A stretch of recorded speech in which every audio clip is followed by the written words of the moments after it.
जय सदाशिव। आज हम शिव महिमा का गुणगान करते हुए ऋषि वर्य वाल्खिल्य की विचित्र कथा और किस प्रकार से इन्होंने इंद्रदेव से अपने अपमान का बदला लिया, शिव को प्रसन्न करके जानने का प्रयास करेंगे। तो महर्षि क्रतु ब्रह्मा जी के मानस पुत्र हैं और इन्हीं क्रतु, इन्हें यज्ञ भी कहते हैं, के पुत्र इन्हीं के समान ही पवित्र तीनों लोगों में विख्यात सत्यवादी व्रतपरायण और भगवान सूर्य के आगे चलने वाले 60,000 वाल्खिल्य ऋषि हुए।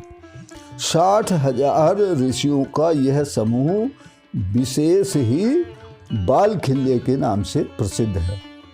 ये कद में बहुत छोटे हैं, इनका सारा शरीर अंगूठे के मध्य भाग के बराबर लंबा है और ये निरंतर तपस्या में रत रहकर जीवों का कल्याण करते रहते हैं। एक समय की बात है, प्रजापति कश्यप पुत्र की कामना से एक यज्ञ कर रहे थे। उसी यज्ञ में देवताओं, ऋषियों आदि ने भी उनका सहयोग किया था। महाराज कश्यप ने इंद्र को समिधा एकत्र करने के लिए कार्य में नियुक्त किया। वाल्खिल्य मुनियों तथा अन्य देवताओं को भी यह कार्य समिधा एकत्र करने का दिया गया। इंद्र शक्तिशाली थे, पराक्रमी थे।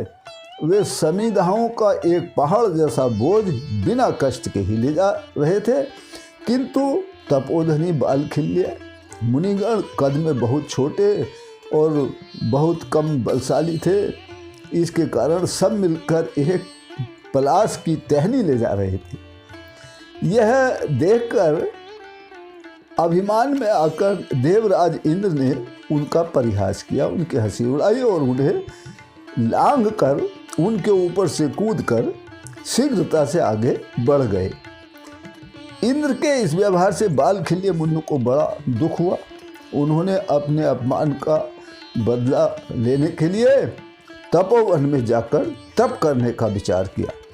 प्राणी के प्रारब्ध से जब जैसे होते हैं वैसे ही विचार उनके मन में आ जाते हैं और वह प्राणी किसी भी निमित्त से वैसा करने को तत्पर हो जाता है।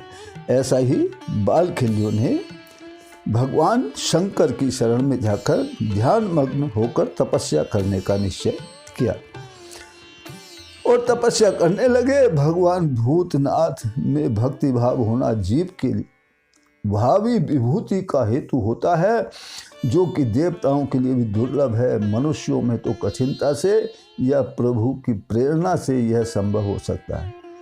जो सब लोग सब प्रकार से अन्यनित गति होकर भगवान शंभु की शरण लेते हैं, वे अभय हो जाते हैं, उनको संसार से छुटकारा मिल जाता है। उन ऋषियों ने मनसा वाचा और कर्मणा सब कुछ बहुत समय तक घोर तपस्या की, जिससे भक्त वत्सल भगवान शिव ने प्रसन्न होकर उन्हें दर्शन दिया। ऋषियों ने नेत्र खोलकर देखा तो उनके सामने शंकर भगवान खड़े थे। उनके हाथों में त्रिशूल और डमरू थे और 5 मुख नीलकंठ भगवान त्रिलोचन दिखाई बहुत सुंदर दिखाई दे रहे थे। ऐसे दिव्य एवं अलौकिक स्वरूप को देखकर वाल्खिल्य मुनियों ने उनकी स्तुति की। शिव जी उन पर प्रसन्न होकर बोले, हे ऋषिगणों, मैं आप लोगों पर प्रसन्न हूँ। मेरी कृपा से आप गरुड़ को उत्पन्न करेंगे और गरुड़ इंद्र का अमृत छीन लाएगा।